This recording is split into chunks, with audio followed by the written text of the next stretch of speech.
आज मैं आप सभी के साथ सुबह के 4 बजे से लेकर रात 11 बजे तक का रूटीन शेयर करने वाली हूँ। तो hello, good morning, Radhe Radhe, welcome back to my YouTube channel. आज जो मेरा बेटा है जिसका नाम राम है, तो आज उनके बहुत जल्दी उठ गए थे। सुबह ये बहुत जल्दी उठ गए थे। आज इनके वही टाइम 3:50 पे ही उठ गए थे और इन्होंने मुझे खुद जगाया। मम्मा उठो करके मुझे इन्होंने जगाया। बिकॉज आज ये शाम को 6 बजे ही सो गए थे और जब 6 बजे सो जाएंगे तो इनकी तो पूरी नींद पूरी हो गई थी। तो ये आज 3:30 बजे ही जग गए थे। इसके बाद इन्होंने मुझे 3:50 पे खुद जगाया। पहले बार जगा रहे थे, बोल रहे थे मम्मा उठो, सुबह हो गई, क्योंकि इनकी नींद तो पूरी हो गई थी और ये उठ गए थे। फिर मैं उठी। इसके बाद में मैंने यहाँ पर फ्रेश हुई, मुंह धुला। इसके बाद में मैंने आकर यहाँ पे बैठ के पढ़ाई कर रही थी। करते करते साथ में इनके मस्ती भी कर रही थी, क्योंकि राम बार मुझे परेशान भी कर रहे थे। बच्चों के साथ में पढ़ाई करना इतना इजी नहीं है, बहुत टफ होता है। तो ये कभी मेरे वीडियोस देखते थे, कभी मेरी नोट्स देखते थे और कभी कहते थे कि मम्मा लाओ मैं लिख दूं, आपका नोट्स लिख दूं, या लाओ मैं मम्मा पढ़ा दूं आपको। फिर इसी तरह कभी मेरे पास आकर लेटते थे, कभी जाकर कुछ भी करते थे। इसके बाद मैंने नोट्स सीडीपी की पूरी कंप्लीट की। आज जो मैंने टारगेट बनाया था वो मैंने सीडीपी की नोट्स कंप्लीट की। ये मेरे नोट्स काफ़ी मेहनत से मैंने बनाए हैं और कई सोर्सेज से बनाए हैं। वैसे मैंने आप सभी को बताया भी था कि जब मैं पढ़ती हूँ तो साथ में एक रफ में लिखते जाती हूँ।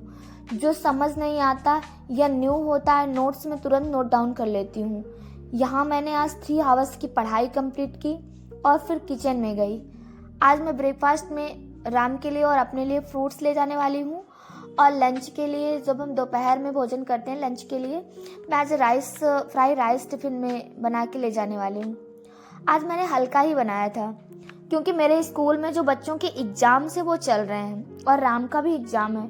तो एग्ज़ाम्स की वजह से स्कूल की टाइम टेबल चेंज हो गई है। यहाँ मैंने राम के लिए दूध बॉयल किया और फ्राई राइस बनाए, और फिर स्कूल जाने के लिए मैं रेडी होने चली गई। इसके बाद मैं स्कूल पहुँचने के बाद बच्चों के एग्ज़ाम्स कंडक्ट करवाए। फिर वापस आकर मैंने थोड़ा आराम किया और फिर शाम के काम किए। इसके बाद राम को कोचिंग भेजा और कोचिंग जाने के बचे हुए टाइम में मैंने 1 आवर्स की पढ़ाई की जब राम कोचिंग चले गए।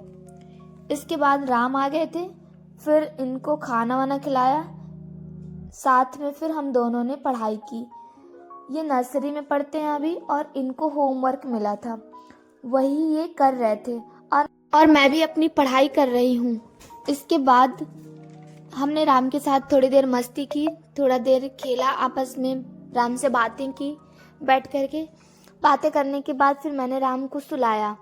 राम के सोने के बाद मैंने फिर से अपनी पढ़ाई स्टार्ट करी 9 बजे से। फिर मैंने 9 बजे से लेके 11 बजे तक पढ़ाई की, 2 आवर्स की पढ़ाई की। आज मैंने टोटल 6 आवर्स की पढ़ाई कर ली थी। आज मैंने पर्याप्त पढ़ाई की।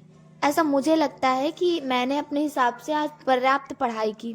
मेरा टारगेट पूरा हो गया था।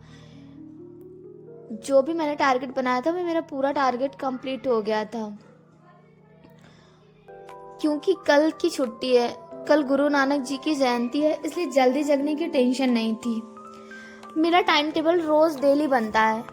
मैं डेली अपना टाइम टेबल बनाती हूँ, क्योंकि मैं एक टाइम टेबल को फॉलो ही नहीं कर पाती हूँ, इसलिए मैं 1 मिनट का टाइम निकाल के सुबह ही टाइम टेबल बनाती हूँ। जो भी मुझे देखते हैं या मेरे वीडियोस को देखते हैं, तो मैं बस उनसे एक ही बात कहना चाहती हूँ कि मुसाफिर कल भी थे, मुसाफिर आज भी हैं। फर्क सिर्फ इतना है कि कल अपनों की तलाश में थे, आज अपने तलाश में हैं। अपने अंदर जीने का, सीखने का हुनर पैदा करो तो कुछ भी इम्पॉसिबल नहीं है, क्योंकि इम्पॉसिबल खुद ही कहता है आई एम पॉसिबल। तो मिलते हैं नेक्स्ट ब्लॉग में। Radhe Radhe, and like, share and subscribe my YouTube channel. Bye bye.